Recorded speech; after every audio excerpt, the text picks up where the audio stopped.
거짓 가족, 왜곡된 기억, 그리고 감춰진 칼날. 그녀는 이제 되돌아온 여왕이 아니라 연극의 연출자였다. 기억을 잃은 듯 보였던 강재인이 집으로 돌아옵니다. 정말 제인이 너인 거지? 그래, 나야 유경아. 그런데 익숙했던 집은 낯설고 그녀를 엄마라고 부르는 아이는 처음 보는 얼굴이에요. 안 믿기지? 제인이가 살아있는데 기억이 은호 태어나기 전에 머물러 있다는 거야? 8년 전 기억 속에 멈춘 그녀에게 지금의 현실은 누군가가 섬세히 짜놓은 무대처럼 느껴지기 시작하죠. 과연 이 무대의 끝엔 누가 쓰러지게 될까요? 제인아, 엄마 안녕하세요. 저희 집 지켜주셔서 감사해요. 엄마? 내가? 황기찬은 도윤과 정호성의 압박에 흔들리고 있었어요. 이사회에서 도청장치 문제로 해임 압박이 들어온 직후 그는 자신의 입지가 흔들리고 있음을 직감했죠. 당신 사고로 유산했다고 생각했지? 당신한테 깜짝 선물하려고 했는데 사실은 아니야. 그런 상황에서 들려온 강재인의 의식 회복 소식은 그에게 위기이자 동시에 기회로 다가왔어요. 그녀가 기억을 잃었다는 사실은 오히려 자신에게 유리한 판을 만들 수 있는 장치였으니까요. 제인아, 난 내 눈으로 확인해야 할 것 같아. 기찬은 깊은 고민 끝에 노숙자를 조용히 불러 말했어요. 목소리는 낮고 단호했죠. 당신을 지켜주지 못해서 미안해요. 내가 아끼는 사람들 더 이상 잃지 않겠다고 맹세했는데. 그녀가 깨어났습니다. 그리고 집으로 데려오겠습니다. 노숙자는 충격을 감추지 못했어요. 정말 그녀가 깨어났다고요? 지금 그 상태로 집에 데려온다고요? 병원에서도 안정을 취하라는데. 하지만 기찬은 되레 그 말을 가로막았어요. 제인은 지금 내가 옆에 있어야만 안정을 찾을 수 있어요. 내가 있어야 그녀가 혼란에 빠지지 않습니다. 병원보단 이 집이 낫습니다. 그 말은 사실 병원보다 자신이 상황을 통제할 수 있는 공간이 필요하다는 의미였죠. 병원은 의료진과 기록, 외부 감시가 너무 많았어요. 그에겐 더 조용하고 더 안전하게 그녀를 감시할 수 있는 곳이 필요했어요. 바로 이 집이요. 그러나 이 결정을 듣고 가장 먼저 분노한 건 강세리였어요. 기찬이 단독으로 결정을 내렸다는 사실, 그리고 자신에게는 일말의 상의조차 없었다는 점이 그녀의 분노를 자극했죠. 그녀는 즉시 기찬의 서재로 찾아가 문을 쾅 닫고 들어섰어요. 기찬 씨, 지금 그 여자를 이 집으로 데려오겠다고요? 내가 여기서 어떻게 살아왔는데 이제 와서 강재인까지 데려온다고요? 나한테 이럴 수 있어요? 기찬은 눈 하나 깜빡이지 않고 그녀를 바라봤어요. 세리, 제인은 지금 기억이 2018년에 멈춰 있어. 그때 그녀는 날 사랑했고 우리 가정을 믿고 있었어. 지금 그녀에겐 내가 필요해. 세리는 씁쓸하게 웃으며 한 발 다가섰어요. 그래서요? 내가 나가야 한다는 말이에요. 이 집에서 나가라고요? 기찬은 잠시 눈을 감았다 떴어요. 제인이 돌아오면 혼란스러울 수 있어. 지금 넌 이 집에 있으면 안 돼. 잠시만 자리를 피해줘. 우리가 정리될 때까지만. 세리는 믿기지 않는다는 듯 고개를 저었어요. 이 모든 걸 위해서 내가 뭘 했는데요. 당신도 알잖아요. 우리 여기까지 오는데 누구 피가 묻었는지. 그걸 다 알고서도 지금 날 내쫓겠다는 거예요. 하지만 기찬은 더 이상 대화를 이어가지 않았어요. 말없이 문을 열어 세리에게 나갈 길을 열었죠. 그 눈빛엔 차가운 결심만이 남아 있었어요. 세리는 조용히 숨을 들이켰고 그저 고개를 떨군 채 말없이 방을 나섰어요. 그녀의 손은 주먹을 꼭 쥐고 있었고 눈가엔 서서히 맺히는 분노의 눈물이 흘러내리고 있었죠. 집을 나서기 직전 그녀는 거실의 가족 사진을 흘끗 바라봤어요. 거기엔 강재인이 서 있었어요. 자신이 그 자리를 차지하려 얼마나 악착같이 버텼는지 그 모든 게 무너져가는 순간이었어요. 기찬은 문을 닫고 홀로 남은 채 창문 밖을 바라봤어요. 저녁 노을이 물든 정원엔 여전히 과거의 그림자가 서려 있었어요. 그는 주머니에서 조심스레 무언가를 꺼냈어요. 오래된 녹음기. 그 안엔 강규철 회장의 마지막 목소리가 담겨 있었죠. 바로 그 진실이 지금 제인의 기억 속에 숨어 있을지 모른다는 불안감이 그의 심장을 천천히 조여오고 있었어요. 기찬은 중얼였어요. 제인아, 넌 정말 기억을 잃은 걸까 아니면 날 시험하는 걸까? 바로 그 순간 그의 핸드폰엔 도윤의 이름이 떴어요. 그리고 짧은 문자가 도착했죠. 당신이 무너질 날 멀지 않았어요. 그 소식을 들은 세리는 온몸이 굳은 채 서재 앞에서 한참을 서성이다 결국 문을 쾅 닫고 들어섰어요. 눈은 벌겋게 충혈되어 있었고 입술은 말라붙어 있었습니다. 그녀는 이성을 억누르며 겨우 말을 뱉었어요. 기찬 씨, 지금 그 여자를 이 집으로 데려오겠다고요? 내가 여기서 어떻게 살아왔는데 이제 와서 강재인을 데리고 온 거 다시 생각해요. 나한테 이럴 수 있어요? 황기찬은 의자에 앉은 채 고개를 들었고 짙은 눈썹 아래로 차가운 눈빛을 보냈어요. 그의 표정은 흔들림 없이 무표정했고 마치 이미 결정을 끝낸 사람처럼 보였죠. 기찬 씨, 이 집에서 누가 아이 키우고 누가 당신 옆에서 이 일들을 버텼는지 잊었어요? 내가 없었으면 YL그룹 지금까지 버텼겠냐고요. 기찬은 고개를 저었어요. 그건 내가 만든 위기였고 내가 감당한 결과야. 그리고 지금은 그 책임을 더 이상 너와 나누고 싶지 않아. 세리는 말문이 막혔어요. 온몸에 힘이 빠졌고 눈물이 눈가에 맺히다 그대로 흘러내렸어요. 하지만 그 눈물은 슬픔이 아닌 분노였어요. 내가 뭘 했는지 누구를 죽이려 했는지 그거 다 묻고 살라고 했던 거 아니었어요. 그런데 지금 와서 날 버려요. 내가 한 짓들이 다 누구를 위해서였는데. 기찬은 눈을 질끈 감고 일어섰어요.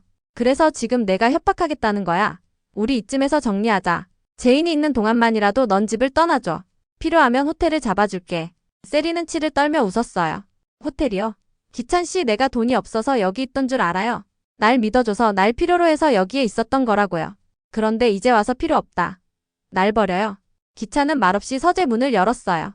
그 눈빛엔 냉정함만이 가득했어요. 이건 버림이 아니야. 보호야. 널 위해서도 회사를 위해서도 이게 맞아. 잠시만 자리를 피해줘. 내가 다 정리할 테니까. 세리는 그 자리에 멈춰섰고 한참을 기찬의 얼굴을 들여다봤어요. 그 눈빛에 자신을 향한 애정은 더 이상 남아있지 않았어요. 그가 자신을 관리해야 할 변수로만 보고 있다는 사실이 뼛속 깊이 느껴졌죠. 그녀는 결국 고개를 떨군 채 문 밖으로 나왔어요. 하지만 발걸음은 무겁고 느렸고 손은 부르르 떨고 있었어요. 복도를 지나 거실로 향하던 중 그녀는 벽에 걸린 가족 사진을 멈춰 서서 바라봤어요. 사진 속엔 미소 짓는 제인의 얼굴이 있었고 그 곁엔 어린 황지와 기찬이 있었어요. 그 자리를 차지하기 위해 얼마나 많은 밤을 울며 버텼는지 그 모든 시간이 피처럼 느껴졌죠. 그녀는 중얼였어요. 강재인, 넌 모든 걸 다 가졌으면서도 또다시 돌아왔구나.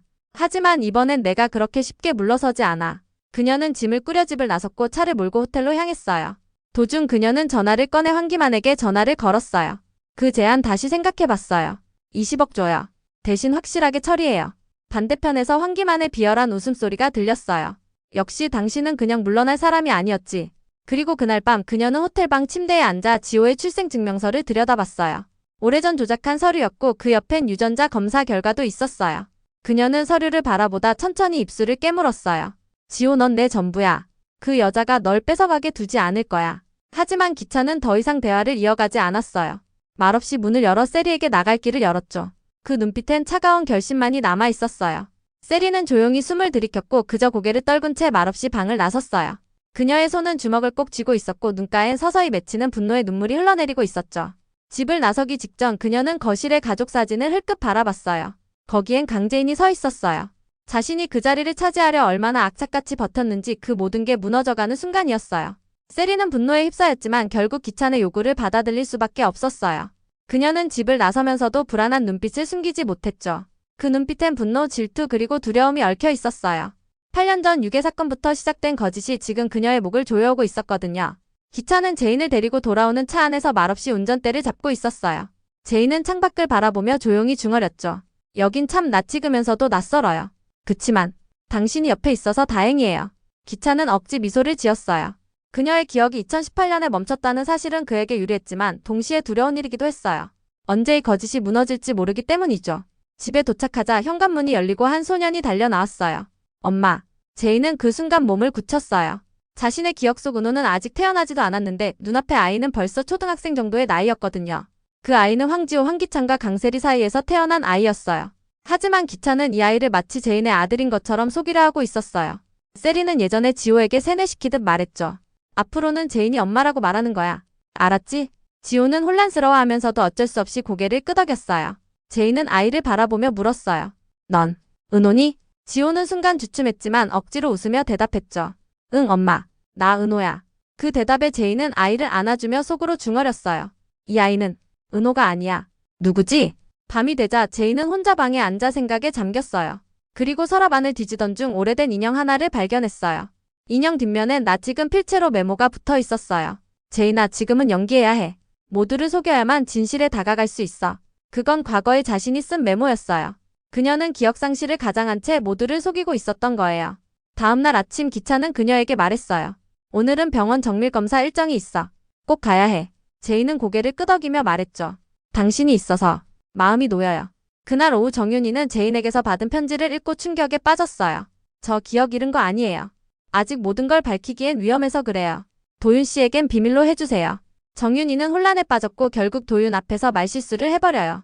제인이 아니 그 아이는. 도윤은 그녀의 표정만으로 모든 걸 알아차렸어요. 제인이 기억을 되찾은 거야. 그렇지.